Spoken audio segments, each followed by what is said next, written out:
Empowering Divyangjan. Divyangjan Kaushal Yojana. Information technology, AVGC sectors, hospitality and food and beverages sectors offer task-oriented and process-driven roles which are suitable for Divyangjan. We will ensure dignified livelihood opportunities through industry-relevant and customized training specific to each Divyangjan group. Divyang Sahara Yojana. Timely access to high-quality assistive devices for all eligible Divyangjan is a fundamental need. I propose to 1. Support the Artificial Limbs Manufacturing Corporation of India, ALIMCO, to set up and to scale up production of assistive devices, invest in R&D and AI integration, strengthen PM Divyasha Kendras, and support setting up of assistive technology marts as modern retail style centers where Divyangjan and senior citizens can see, try and purchase assistive products. Reaffirming our commitment to mental health and trauma care. There are no national institutes for mental health care in North India. We will therefore set up a NIMHANS 2 and also upgrade national mental health institutes in Ranchi and in Tezpur as regional apex institutions.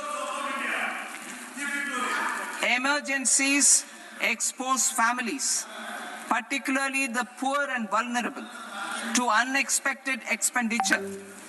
We will strengthen and increase these capacities by 50% in district hospitals by establishing emergency and trauma care centers. Focus on Purvodaya states and northeastern regions. Purvodaya. I propose the development of an integrated East Coast industrial corridor with a well-connected node at Durgapur, creation of 5 tourism destinations in 5 Purvodaya states, and the provision of 4,000 e-buses. Buddhist sites in northeastern region. The northeastern region is a civilizational confluence of Theravada and Mahayana or Vajrayana traditions. I propose to launch a scheme for development of Buddhist circuits in Arunachal Pradesh, Sikkim, Assam, Manipur, Mizoram, and Tripura. The scheme will cover preservation of temples and monasteries, pilgrimage interpretation centers, connectivity, and pilgrim amenities. 16th Finance Commission. On 17th November 2025, the 16th Finance Commission submitted its report to the President. As mandated under Article 281 of the Constitution, the government is to lay the report along with the explanatory memorandum on the action taken report on the recommendations of the Commission in Parliament, which, Sir, Honourable Speaker, you've allowed me to do at the commencement of this session. The government has accepted the recommendation of the Commission to retain the vertical share of devolution at 41%. As recommended by the Commission, I have provided 1.4 lakh crores of rupees to the states for the year 2026-2027 as Finance Commission grants. These include rural and urban local body and disaster management grants. Fiscal consolidation. Government has been delivering on our fiscal commitments consistently without compromising on social needs. To strive towards accepted standards of fiscal management in Budget 25-26, I had indicated that the central government would target reaching a debt-to-GDP ratio of 50 plus or minus 1% by 2030-31. In line with this, The debt to GDP ratio is estimated to be 55.6% of GDP in BE 26-27, compared to 56.1% of GDP in RE 25-26. A declining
has decisively and consistently chosen action over ambivalence, reform over rhetoric, and people over populism.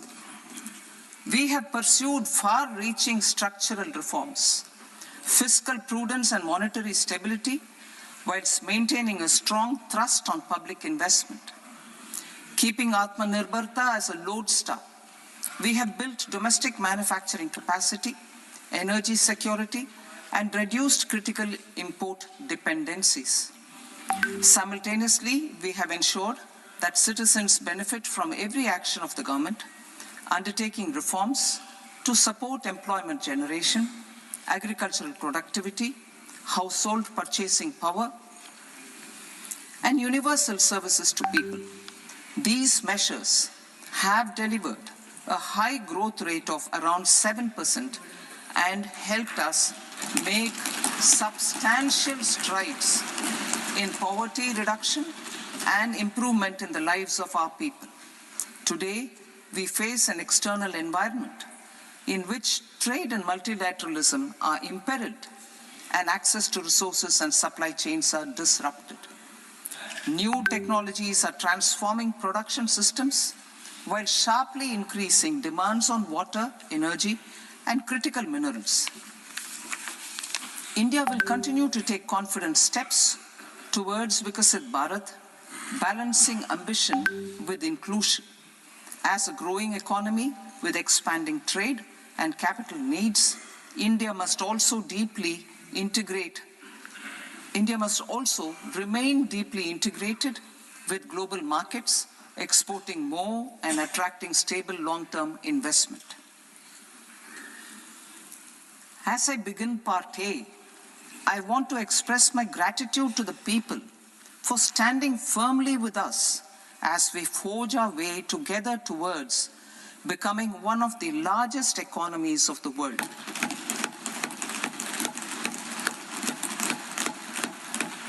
Our aim is to transform aspiration into achievement and potential into performance as we ensure that the dividends of growth reach every farmer, the scheduled caste, the scheduled tribes, the nomads, the youth, the poor, and the women.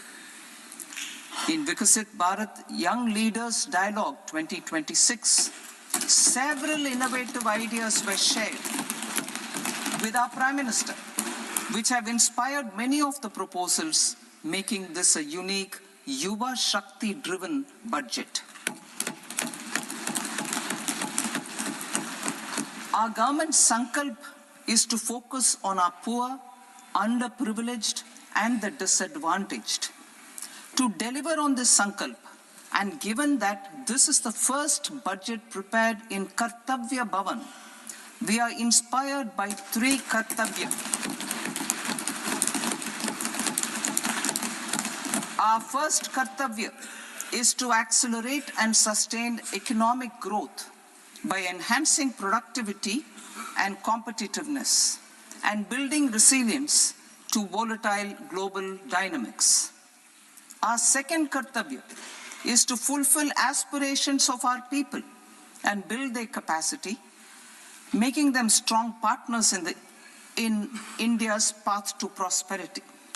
Our third kartavya, aligned with our vision of Sabka Saath, Sabka Vikas, is to ensure that every family, community, region, and sector has access to resources, amenities, and opportunities for meaningful participation. This threefold approach requires a supportive ecosystem. The first requirement is to sustain the momentum of structural reforms, continuous, adaptive, and forward-looking. Second, a robust and resilient financial sector is central to mobilizing savings, allocating capital efficiently, and managing risks. Third, cutting-edge technologies, including AI applications, can serve us as force multipliers for better governance. Reform Express. Our government has undertaken comprehensive reforms towards creating employment, boosting productivity, and accelerating growth. After the Prime Minister's announcement on Independence Day in 2025, over 350 reforms have been rolled out. This includes GST simplification, notification of labor codes, and rationalization of mandatory quality control orders. High-level committees have been formed, and in parallel, the central government is working with the state governments on deregulation and reducing compliance requirements. The Reform Express is well on its way and will maintain its momentum to help us fulfill our kartavya. I now move to specific proposals. Under our first kartavya, to accelerate and sustain economic growth, I propose interventions in 6 areas. 1. Scaling up manufacturing in 7 strategic and frontier sectors. 2. Rejuvenating legacy industrial sectors. 3. Creating champion MSMEs. 4. Delivering a powerful push for infrastructure. 5. Ensuring long-term security and stability. And 6. Developing city economic regions. Scaling up of manufacturing in 7 strategic and frontier sectors. Biopharma Shakti, meaning biopharma strategy for health advancement through knowledge, technology, and innovation. India's disease burden is observed to be shifting towards non-communicable diseases like diabetes, cancer, and autoimmune disorders. Biologic medicines are key to longevity and quality of life at affordable costs. To develop India as a global biopharma manufacturing hub,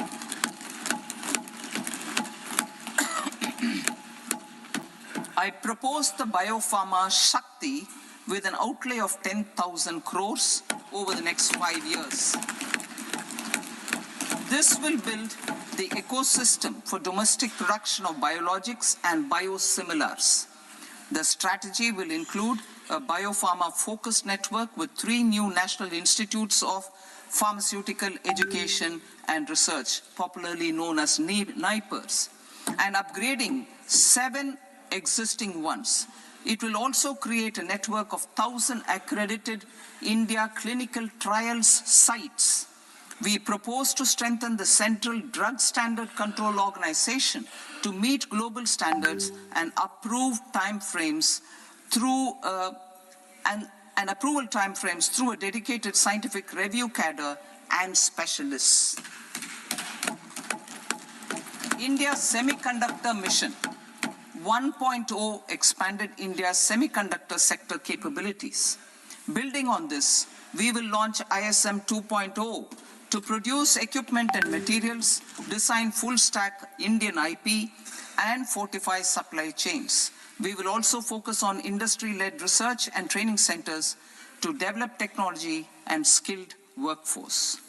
The Electronics Components Manufacturing Scheme, launched in April 2025 with an outlay of 22,919 crores, already has investment commitments at double the targets. We propose to increase the outlay to 40,000 crores to capitalize on this momentum.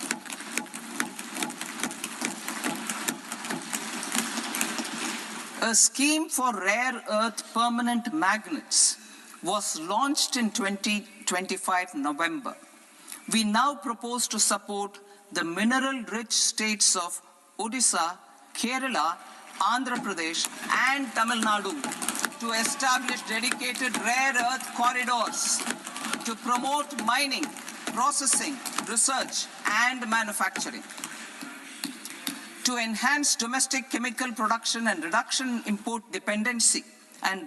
import dependency, we will launch a scheme to support states in establishing 3 dedicated chemical parks through challenge route on a cluster-based plug-and-play model. Strong capital goods.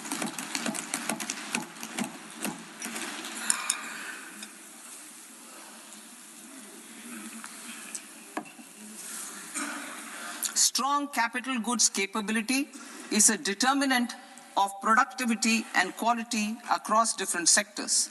Towards building this capacity, I propose the following. High-tech tool rooms will be established by central public sector enterprises at 2 locations as digitally enabled automated service bureaus that locally design, test, and manufacture high-precision components at scale and at lower cost. 2. A scheme for enhancement of construction and infrastructure equipments will be introduced to strengthen domestic manufacturing of high value and technologically advanced CIE.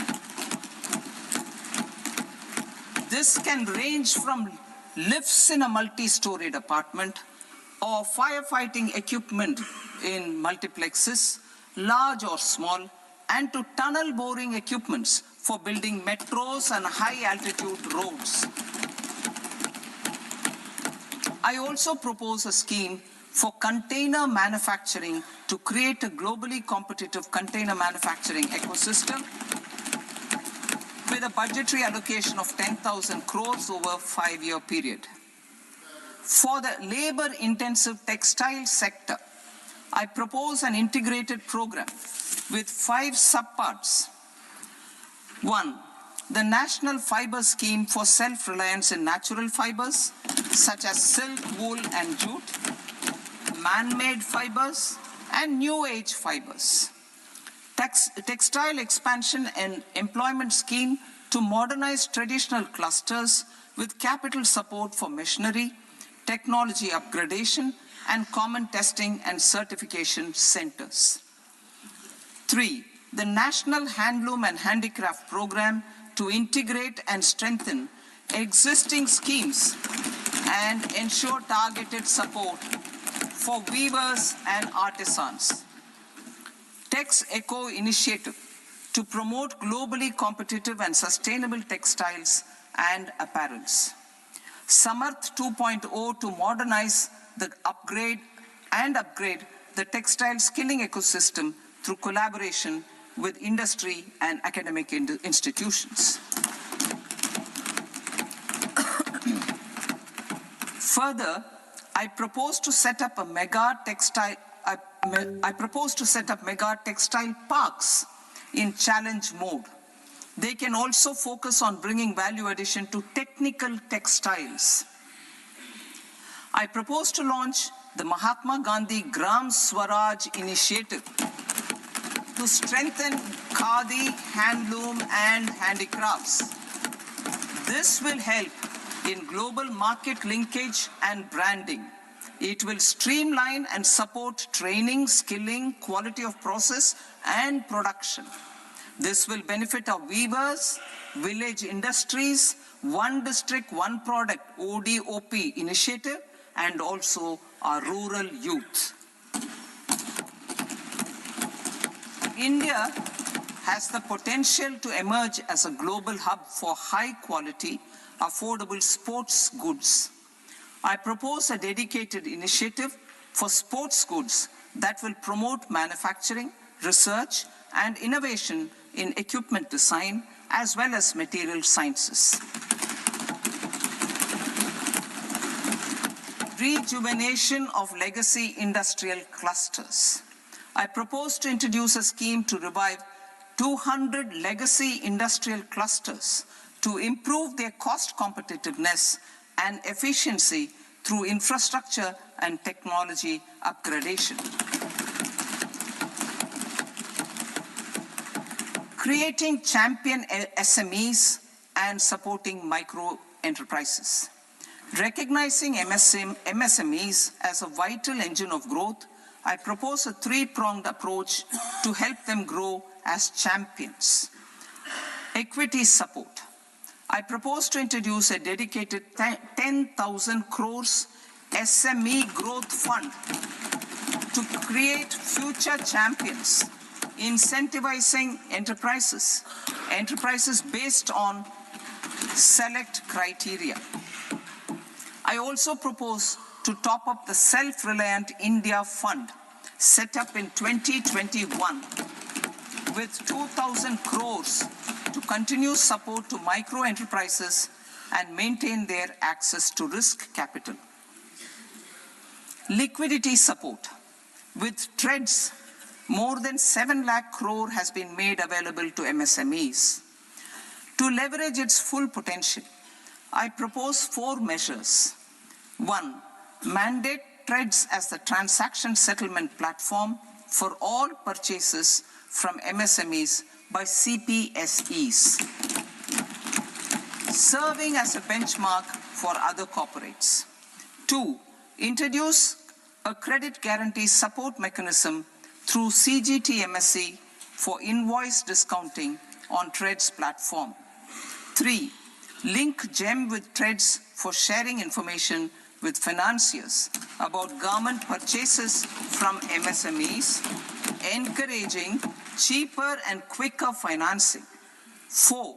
Introduce TREDS receivables as asset-backed securities, helping develop a secondary market, enhancing liquidity and settlement of transactions.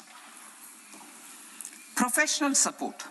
Government will facilitate professional institutions such as the ICAI, ICSI, ICMAI to design short-term modular courses and practical tools to develop a cadre of corporate mitras, especially in Tier 2 and Tier 3 towns. These accredited para-professionals will help MSMEs meet compliance requirements at affordable costs. Infrastructure. During this past decade, our government has undertaken several initiatives for large-scale enhancement of public infrastructure, including through new financing instruments such as Infrastructure Investment Trust (InvITs) and Real Estate Investment Trust (REITs), and institutions like NIIF and NABFID. We shall continue to focus on developing infrastructure in cities with over 5 lakh population, that is Tier 2, Tier 3 cities, which have expanded to become growth centers. Public capital expenditure has increased manifold from 2 lakh crore in 2014-15 to an allocation of 11.2 lakh crore in BE 25-26. In this coming year, that is financial year 2026-27, I propose to increase it to 12.2 lakh crores to continue the momentum. To strengthen the confidence of private developers regarding risks during infrastructure development and construction phase, I propose to set up an infrastructure risk guarantee fund to provide prudentially calibrated partial credit guarantee to lenders. Over the years, RITES have emerged as a successful instrument for asset monetization. I propose to accelerate recycling of significant real estate assets of the CPSEs through the setting up of dedicated RITES. To promote environmentally sustainable movement of cargo, I propose to 1. Establish new dedicated freight corridors connecting Dankuni in the east to Surat in the west. Operationalize 20 new national waterways over the next 5 years. Starting with National Waterways 5 in Orissa to connect mineral-rich areas of Talcher and Angul and industrial centers like Kalinga Nagar to the ports of Paradeep and Dhamra. Training institutes will be set up as regional centers of excellence for development of required manpower for these waterways. This will benefit youth in the entire stretch of the waterways to train and acquire skills. Further, a ship repair ecosystem catering to inland waterways will also be set up at Varanasi and Patna. And C, launch a coastal cargo promotion scheme for incentivizing a modal shift from rail to road to increase the share of inland waterways and coastal shipping from 6% to 12% by 2047. To enhance last mile and remote connectivity and promote tourism, I propose to give incentives to indigenize manufacturing of seaplanes. A seaplane VGF scheme will be also introduced to provide support for operations. Carbon capture, utilization and storage. Aligning with the roadmap launched in December 2025, the carbon capture, utilization and storage technologies at scale will achieve higher readiness and in end-use application across 5 industrial sectors, including power, steel, cement, refineries, and chemicals. An outlay of 20,000 crore is proposed over the next 5 years for this purpose. City economic regions. Cities are India's engines of growth, innovation, and opportunities. We shall now focus on Tier 2, Tier 3 cities, and even temple towns, which need modern infrastructure and basic amenities.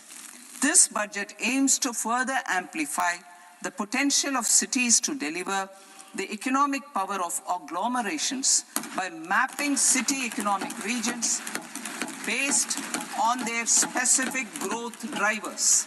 An allocation of 5,000 crore per CER over 5 years is proposed for implementing their plans through a challenge mode with a reform-cum-result-based financing mechanism. In order to promote environmentally sustainable passenger systems, we will develop 7 high-speed rail corridors between cities as growth connectors, namely Mumbai to Pune, Pune to Hyderabad, Hyderabad to Bengaluru, Hyderabad to Chennai, Chennai to Bengaluru, Delhi to Varanasi, Varanasi to Siliguri.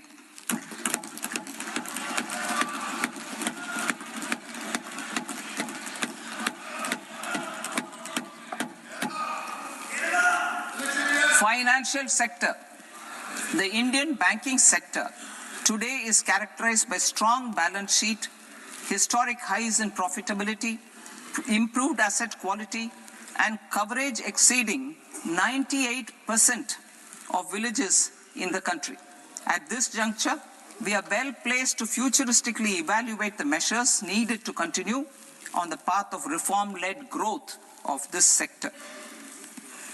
I propose setting up a high-level committee on banking for Vikasit Bharat. High-level committee on banking for Vikasit Bharat to comprehensively review the sector and align it with India's next phase of growth, while safeguarding financial stability, inclusion, and consumer protection.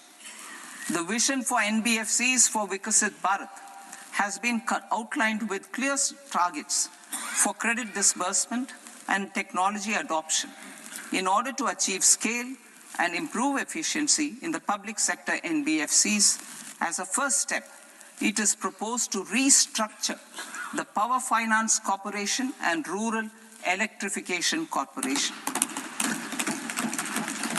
I propose a comprehensive review of the foreign exchange management non-debt instruments rules to create a more contemporary, user-friendly framework for foreign investments consistent with India's evolving economic priorities.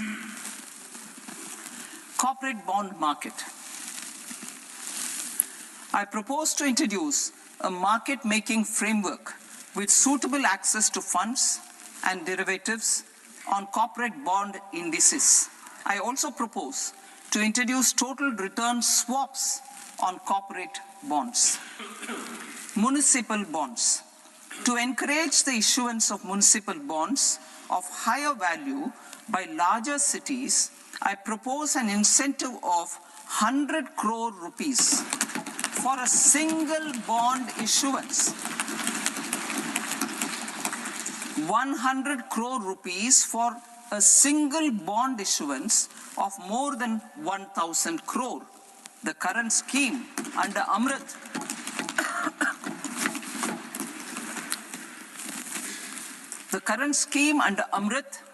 which incentivizes issuances up to 200 crores only, will also continue to support smaller and medium towns. That will also continue to support the smaller and medium towns. Ease of doing business. Individual persons resident outside India, PROI, will be permitted to invest in equity instruments of listed Indian companies through the Portfolio Investment Scheme. It is also proposed to increase the investment limit for an individual PROI under the scheme from 5% to 10%, with an overall investment limit for all individual PROIs to 24% from the current 10%. Emerging technologies including AI. 21st century is technology-driven. Adoption of technology is for the benefit of all people. Farmers in the field, women in STEM, youth keen to upskill, and Divyangjan to access newer opportunities. The government has taken several steps to support new technologies through AI Mission, National Quantum Mission, Anusandhan National Research Fund, and Research and Development and Innovation Fund. Our second kartavya is to fulfill aspirations and build capacities. Close to 25 crore individuals have come out of multi-dimensional poverty through a decade of our government's sustained and reform-oriented efforts.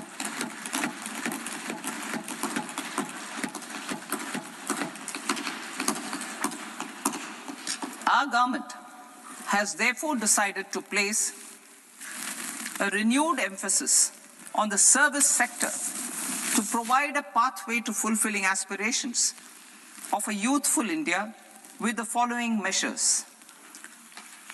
I propose to set up a high-powered Education to Employment and Enterprises Standing Committee to recommend measures that focus on services sector as a core driver of Vikasit Bharat.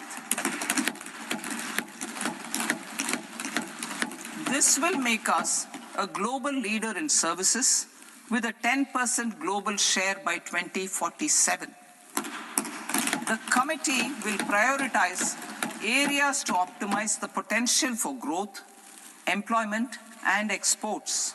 They will also assess the impact of emerging technologies, including AI, on jobs and skill requirements and propose measures thereof. To create a range of skilled career pathways, a new range of skilled career pathways for our youth, I propose interventions in the following sectors. Health. Existing institutions for allied health professionals will be upgraded and new AHP institutions established in private and government sectors. This will cover 10 selected disciplines, including optometry, radiology, anesthesia, OT technology, applied psychology and behavioral health, and add 1 lakh AHPs over the next 5 years. A strong care system covering geriatric and allied care services will be built. A variety of NSQF-aligned programs will be developed to train multi-skilled caregivers, combining core care and allied skills such as wellness, yoga, and operation of medical assistive devices. In the coming year, 1.5 lakh caregivers will be trained.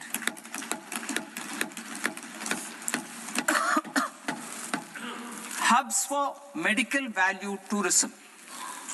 To promote India as a hub for medical tourism services, I propose to launch a scheme to support states in establishing 5 regional medical hubs in partnership with the private sector. These hubs will serve as integrated healthcare complexes that combine medical, educational, and research facilities. They will have Ayush centers, medical value tourism facilitation centers, and infrastructure for diagnostics, post-care, and rehabilitation. These hubs will provide diverse opportunities, job opportunities for health professionals, including doctors and AHPs. Ancient Indian yoga, already respected in several parts of the world, was given a mass global recognition when Honorable Prime Minister took it to the UN. Post-COVID, Ayurveda gained a similar global acceptance and recognition. Exporting quality Ayurveda products helps farmers who grow the herbs and youth who process the products. To meet growing global demand, a few more steps are being taken. I propose to 1. Set up 3 new All India Institutes of Ayurveda. 2. Upgrade Ayush pharmacies and drug testing labs for higher standards of certification ecosystem and make available more skilled personnel. 3. Upgrade the WHO Global Traditional Medicine Center in Jamnagar to bolster evidence-based research, training, and awareness for traditional medicine.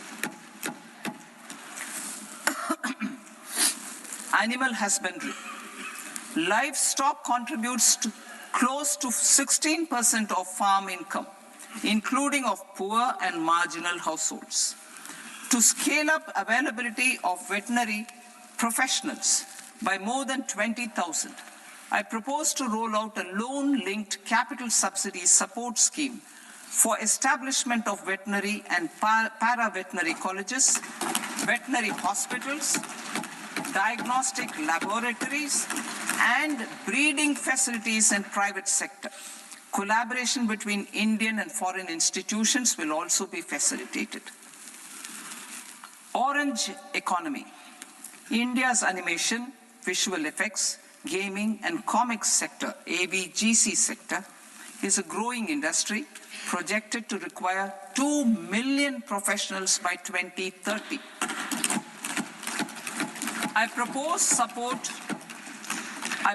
to support the Indian Institute of Creative Technologies, Mumbai, in setting up AVGC content creator labs in 15,000 secondary schools all over the country and 500 colleges. The Indian design industry is expanding rapidly, and yet there is a shortage of Indian designers.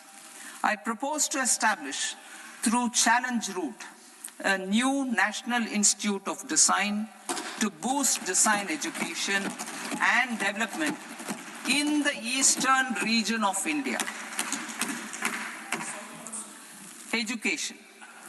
Our government will support states through Challenge Route in creating 5 university townships in the vicinity of major industrial and logistics corridors. These planned academic zones will host multiple universities, colleges, and research institutions, skill centers, and residential complexes. In higher education, STEM institutions, prolonged hours of study and laboratory work pose some challenges for girl students. Through VGF, Viability Gap Funding and capital support, one girls' hostel will be established in every district.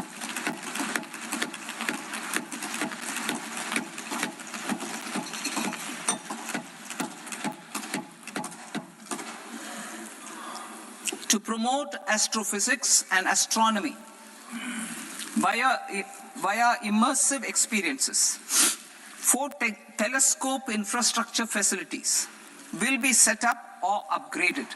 The National Large Solar Telescope, the National Large Optical Infrared Telescope, the Himalayan Chandra Telescope, and the Cosmos 2 Planetarium. Tourism. The tourism sector has the potential to play a large role in the employment generation, forex earnings, and expanding the local economy. I propose to set up a National Institute of Hospitality by upgrading the existing National Council for Hotel Management and Catering Technology. It will function as a bridge between academia, industry, and government. I also propose a pilot scheme for upskilling 10,000 guides in 20 iconic tourist sites through a standardized, high-quality, 12-week training course in hybrid mode in collaboration with the Indian Institute of Management. A national destination digital knowledge grid will be established to digitally document all places of significance, cultural, spiritual, and heritage. This initiative will create a new ecosystem of jobs for local researchers, historians, content creators, and technology partners. India has the potential and opportunity to offer world-class trekking and hiking experience. We will develop ecologically sustainable mountain trails in Himachal Pradesh, Uttarakhand, and Jammu Kashmir. Also in Araku Valley in the Eastern Ghats and Podigai Malai in the Western Ghats. Turtle trails along key nesting sites in the coastal areas of Odisha, Karnataka, and Kerala. And 3 bird watching trails along the Pulikat Lake in Andhra Pradesh, Tamil Nadu. It's on the border. Under the visionary leadership of Honorable Prime Minister, we established the International Big Cat Alliance in 2024. This year, India is hosting the first ever Global Big Cat Summit, where heads of governments and ministers from 95 range countries will deliberate on collective strategies for conservation. Heritage and culture tourism. I propose to develop 15 archaeological sites, including Lothal, Dolavira, Rakigadi, Adichanallur, Saranath, Hastinapur, and Leh Palace into vibrant experiential cultural destinations. Excavated landscapes will be open to the public through curated walkways. Immersive storytelling skills and technologies will be introduced to help conservation labs, interpretation centers, and guides. The sports sector provides multiple means of employment, skilling, and job opportunities. Taking forward the systematic nurturing of sports talent, which is set in motion through the Khelo India program earlier, I propose to launch a Khelo India mission to transform the sports sector over the next decade. The mission will facilitate an integrated talent development pathway supported by training centers, which are foundational, intermediate, and elite levels.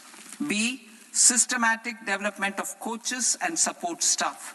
C, integration of sports science and technology. D, competitions and leagues to promote sports culture and provide platforms. And E, development of sports infrastructure for training and competition.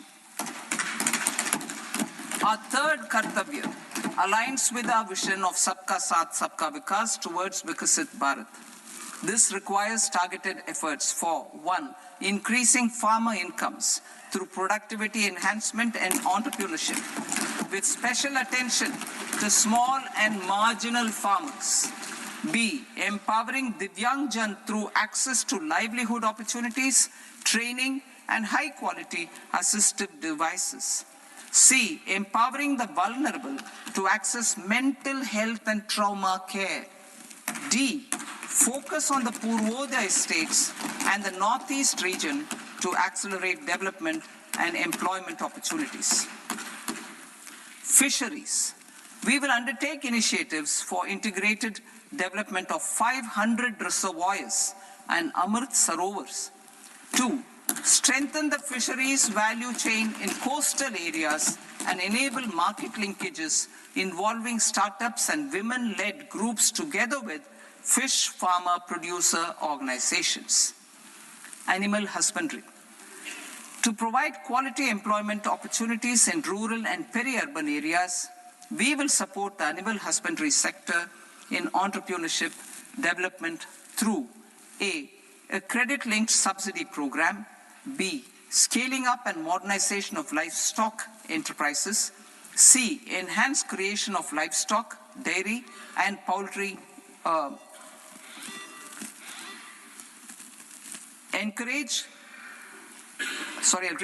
enhanced creation of livestock, dairy, and poultry-focused integrated value chains, and D, encourage creation of livestock farmer-producer organizations. High-value agriculture. To diversify farm outputs, increase productivity, enhance farmers' incomes, and create new employment opportunities, we will support high-value crops such as coconut, sandalwood, cocoa, cashew in the coastal areas, agar trees in Northeast, and nuts such as almonds, walnuts, and pine nuts in our hilly regions. All of them will be supported. India is the world's largest producer of coconuts. About 30 million people, including nearly 10 million farmers, depend on coconuts for their livelihood. To further enhance competitiveness in coconut production, I propose a coconut promotion scheme to increase production and enhance productivity through various interventions, including replacing and non-productive trees with new saplings or plants or varieties in major coconut growing states. A dedicated program is proposed for Indian cashew and cocoa to make India self-reliant in raw cashew and coconut production and processing, enhance export competitiveness, and transform Indian cashew and Indian cocoa into premium global brands by 2030. Sandalwood. Sandalwood is closely linked to India's social and cultural heritage. Our government will partner with state governments to promote focused cultivation and post-harvest processing to restore the glory of the Indian sandalwood ecosystem, to rejuvenate old, low-yielding orchards, and expand high-density cultivation of walnuts, almonds, and pine nuts. We will support a dedicated program to enhance farmer incomes and in bringing value addition by engaging youth. Bharat Vistar, that is virtually integrated system to access agricultural resources. I propose to launch Bharat Vistar, a multilingual AI tool that shall integrate the AgriStack portals and the ICAR package on agricultural practices with AI systems. This will enhance farm productivity, enable better decisions for farmers, and reduce risk by providing customized advisory support. She Marts for rural women-led enterprises. Building on the success of Lakpati Didi program, I propose to help women take the next step from credit-linked livelihoods to being owners of enterprises. Self-help entrepreneur, She Marts will be set up as community-owned retail outlets within the cluster-level federations through enhanced and innovative financing instruments. Empowering Divyangjan. Divyangjan Kaushal Yojana. Information technology, AVGC sectors, hospitality and food and beverages sectors often offer task-oriented and process-driven roles which are suitable for Divyangjan. We will ensure dignified livelihood opportunities through industry-relevant and customized training specific to each Divyangjan group. Divyang Sahara Yojana. Timely access to high-quality assistive devices for all eligible Divyangjan is a fundamental need. I propose to 1. Support the Artificial Limbs Manufacturing Corporation of India, ALIMCO, to set up and to scale up production of assistive devices, invest in R&D and AI integration, strengthen PM Divyasha Kendras, and support setting up of assistive technology marts as modern retail style centers where Divyangjan and senior citizens can see, try, and purchase assistive products. Reaffirming our commitment to mental health and trauma care. There are no national institutes for mental health care in North India. We will therefore set up a NIMHANS 2 and also upgrade national mental health institutes in Ranchi and in Tezpur as regional apex institutions. Emergencies expose families, particularly the poor and vulnerable, to unexpected expenditure. We will strengthen and increase these capacities by 50% in district hospitals by establishing emergency and trauma care centers. Focus on Purvodaya states and northeastern regions. Purvodaya. I propose the development of an integrated East Coast industrial corridor with a well-connected node at Durgapur, creation of 5 tourism destinations in 5 Purvodaya states, and the provision of 4,000 e-buses. Buddhist sites in northeastern region. The northeastern region is a civilizational confluence of Theravada, and Mahayana or Vajrayana traditions. I propose to launch a scheme for development of Buddhist circuits in Arunachal Pradesh, Sikkim, Assam, Manipur, Mizoram, and Tripura. The scheme will cover preservation of temples and monasteries, pilgrimage interpretation centers, connectivity, and pilgrim amenities. 16th Finance Commission. On 17th November 2025, the 16th Finance Commission submitted its report to the President. As mandated under Article 281 of the Constitution, the government is to lay the report along with the explanatory memorandum on the action taken report on the recommendations of the Commission in Parliament, which, Sir, Honourable Speaker, you've allowed me to do at the commencement of this session. The government has accepted the recommendation of the Commission to retain the vertical share of devolution at 41%. As recommended by the Commission, I have provided 1.4 lakh crores of rupees to the states for the year 2026-2027 as Finance Commission grants. These include rural and urban local body and disaster management grants. Fiscal consolidation. Government has been delivering on our fiscal commitments consistently without compromising on social needs.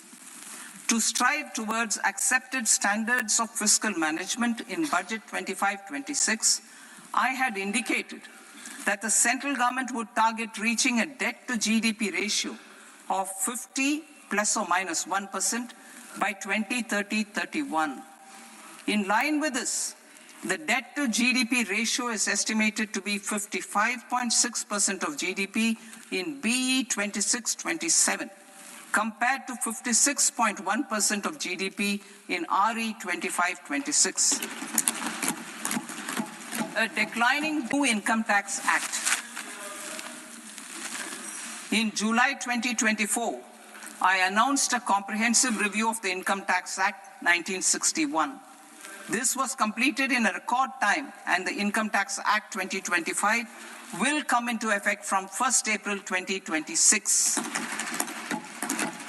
The simplified income tax rules and forms will be notified shortly, giving adequate time to taxpayers to acquaint themselves with its requirements. The forms have been redesigned such that ordinary citizens can comply without difficulty. Ease of living. I propose that any interest awarded by the Motor Accident Claims Tribunal to a natural person will be exempt from income tax, and any TDS on this account will be done away with. I propose to reduce TCS rate on the sale of overseas tour program package from the current 5% and 20% to 2% without any stipulation of amount. I propose to reduce TCS rate for pursuing education and for medical purposes under the Liberalized Remittance Scheme, popularly known as LRS, from 5% to 2%. Supply of manpower services is proposed to be specifically brought within the ambit of payment to contractors for the purpose of TDS to avoid ambiguity. Thus, TDS on these services will be at the rate of either 1% or 2% only. I propose a scheme for small taxpayers, wherein a rule-based automated process will enable obtaining a lower or nil deduction certificate instead of filing an application with the assessing officer. For the ease of taxpayer holding securities in multiple companies, I propose to enable depositories to accept Form 15G or Form 15H from the investor and provide it directly to various relevant companies. I propose to extend time available for revising returns from 31st December to up to 31st March with the payment of a nominal fee.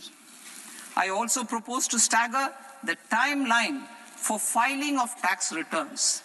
Individuals with ITR 1 and ITR 2 returns will continue to file till 31st July, and non-audit business cases or trusts are proposed to be allowed time till 31st August. TDS on sale of immovable property by a non-resident is proposed to be deducted and deposited through resident buyers and his or her PAN-based challan instead of requiring a TAN, which is a temporary accounting number. To address practical issues of small taxpayers like students, young professionals, tech employees, relocated NRIs, and such others, I propose to introduce a one-time 6-month foreign asset disclosure scheme for these taxpayers to disclose income or assets below a certain size. This scheme would be applicable for two categories of taxpayers, namely A, who did not disclose their overseas income or assets, and B, who disclosed their overseas income and or paid due tax but could not declare the asset acquired. For category A, the limit of undisclosed income or asset is proposed to be up to 1 crore rupees. They need to pay 30% of fair market value of asset or 30% of undisclosed income as tax and 30% as additional income tax in lieu of penalty, and would thereby get immunity from prosecution. For category B, asset value is proposed to be up to 5 crore rupees. Here, immunity from both penalty and prosecution will be available with a payment of fee of 1 lakh rupees. Rationalizing penalty and prosecution. Multiplicity of proceedings are hindrance to the ease of doing business. I propose to integrate assessment and penalty proceedings by way of a common order for both. There will be no interest liability on the taxpayer on the penalty amount for the period of appeal before the first appellate authority, irrespective of the outcome of appeal process. Further, quantum of prepayment is being reduced from 20% to 10% and will continue to be calculated only on core tax demand. As an additional measure for reducing litigation, I propose to allow taxpayers to update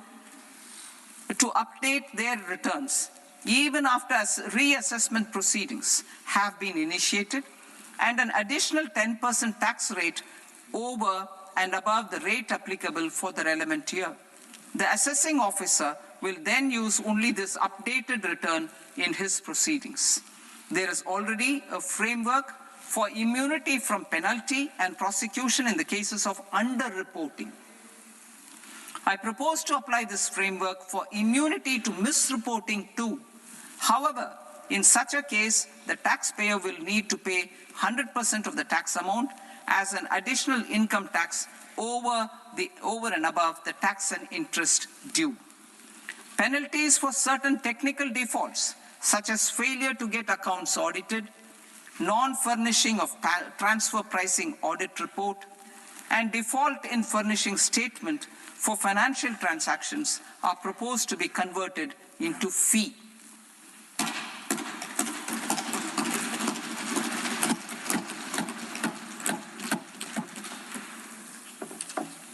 I propose to rationalize prosecution framework under Income Tax Act while maintaining a careful balance for deterrence in some serious offense. Non-production of books of account and documents and requirement of TDS payment where payment is made in kind are being decriminalized. Further, minor offenses will attract fine only. The remaining prosecutions will be graded commensurate with the quantum of offense. They will entail only simple imprisonment with maximum imprisonment reduced to 2 years and power to courts to convert even those into fines. There is no penalty.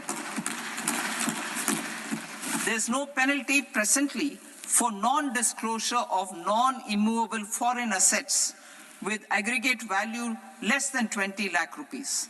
I propose to also provide them with immunity from prosecution with retrospective effect from 1/10/2024.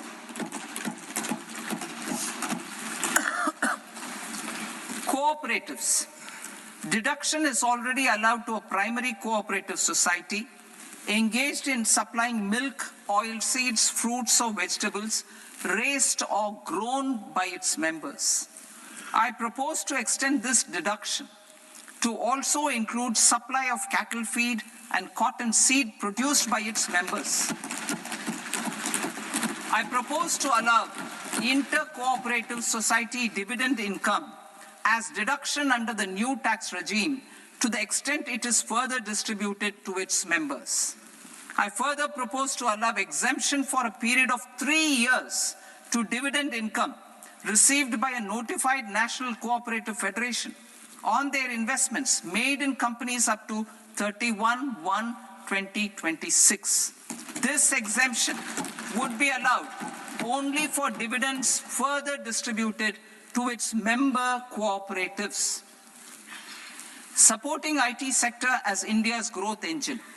India is a global leader in software development services, IT-enabled services, knowledge process outsourcing services, and contract R&D services relating to software development.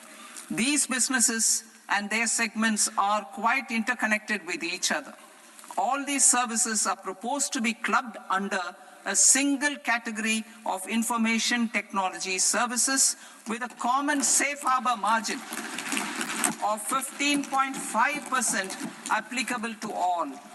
The threshold for availing safe harbor for IT services is being enhanced substantially from 300 crore rupees to 2,000 crore rupees. Safe harbor for IT services shall be approved by an automated rule-driven process without any need for tax officer to examine and accept the application.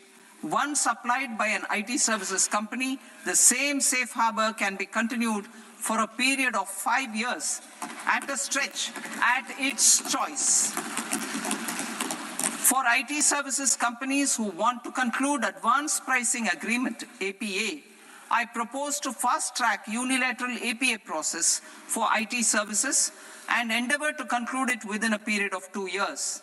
The period of 2 years can be extended by a further period of 6 months on taxpayers' request. I propose to extend the facility of modified returns available to the entity entering APA to its associated entities also. Attracting global business and investment. Recognizing the need to enable critical infrastructure and boost investment in data centers, I propose to provide tax holiday till 2047 to any foreign company that provides cloud services to customers globally by using data center services from India. It will, however, need to provide services to Indian customers through an Indian reseller entity. I also propose to provide a safe harbor of 15% on cost in case the company providing data center services from India is a related entity. To harness the efficiency of just-in-time logistics for electronic manufacturing, I propose to provide safe harbor to non-residents for component warehousing in a bonded warehouse at a profit margin of 2% of the invoice value. The resultant tax of about 0.7% will be much lower than in competing jurisdictions. To provide fillip to toll manufacturing in India, I propose to provide exemption from income tax for 5 years to any non-resident who provides capital goods, equipment, or tooling to any toll manufacturer in a bonded zone. To encourage vast pool of global talent to work in India for a longer period of time, I propose to provide exemption to global, non-India sourced income of a non-resident expert for a stay period of 5 years under notified schemes. I propose to provide exemption from minimum alternate tax, the MAT, to all non-residents who pay tax on presumptive basis. Tax administration. I propose to constitute a joint committee of Ministry of Corporate Affairs and Central Board of Direct Taxes for incorporating the requirements of income computation and disclosure standards, the ICDS, in the Indian Accounting Standards, IND AS itself. Separate accounting requirement based on ICDS will be done away with from the tax year 27-28. To support Prime Minister Modi's vision of homegrown accounting and advisory firms to become global leaders, I propose to rationalize the definition of accountant for the purposes of safe harbor rules. Other tax proposals. Change in taxation of buyback was brought in to address the improper use of buyback route by promoters. In the interest of minority shareholders, I propose to tax buyback for all types of shareholders as capital gains. However, to disincentivize misuse of tax arbitrage, promoters will pay an additional buyback tax. This will make effective tax 22% for corporate promoters. For non-corporate promoters, the effective tax will be 30%. TCS rate for sellers of specific goods, namely alcoholic liquor, scrap, and minerals, will be rationalized to 2%, and that on tendu leaves will be reduced from 5% to 2%. I propose to raise the STT on futures to 0.05% from the present 0.02%. STT on options premium and exercise of options are both proposed to be raised to 0.15% from the present rate of 0.1% and 0.125% respectively.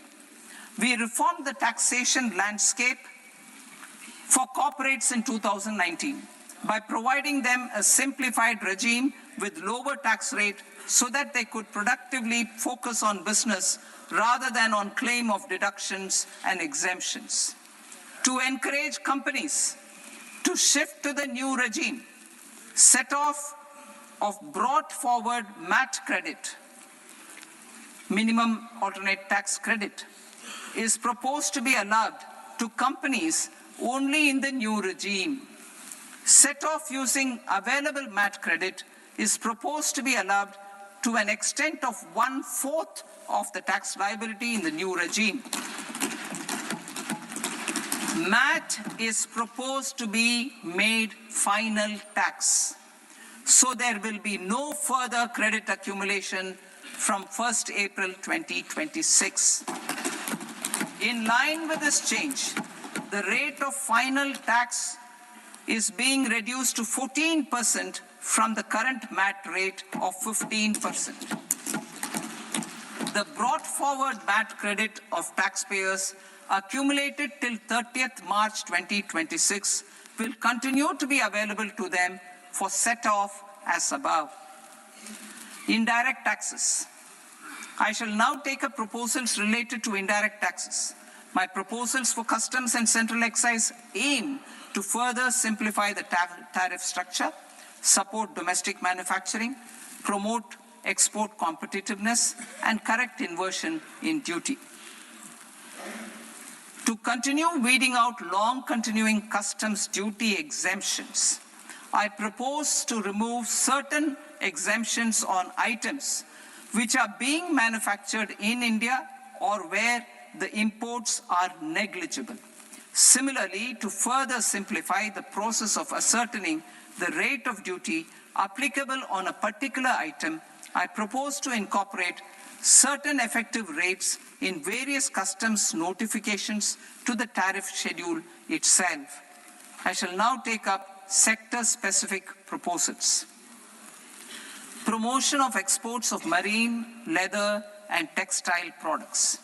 I propose to increase the limit for duty-free imports of specified inputs used for processing seafoods for export from the current 1% to 3% of FOB value of the previous year's export turnover. I also propose to allow duty-free imports of specified inputs, which is currently available for exports of leather or synthetic footwear, to exports of shoe uppers as well. I propose to extend the time period for export of final product from the existing 6 months to 1 year for exporters of leather or textile garments, leather or synthetic footwear, and other leather products. Energy transition and security. I propose to extend the basic customs duty exemption given to capital goods used for manufacturing lithium-ion cells for batteries to those used for manufacturing lithium-ion cells for battery energy storage systems also.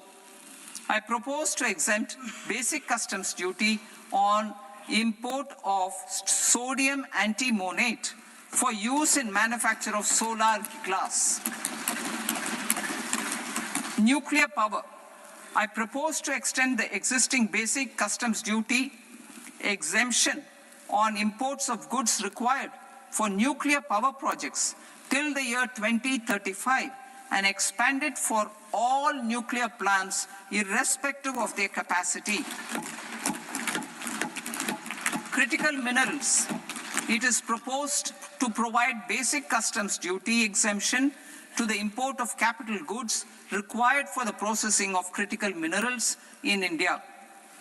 Biogas blended CNG. I propose to exclude the entire value of biogas while calculating the central excise duty payable on biogas blended CNG. Civil and defense aviation. I propose to exempt basic customs duty on components and parts required for the manufacture of civilian training and other aircrafts. It is proposed to exempt basic customs duty on raw materials imported for the manufacture of parts of aircraft to be used in maintenance, repair, or overall requirements by units in the defense sector. Electronics.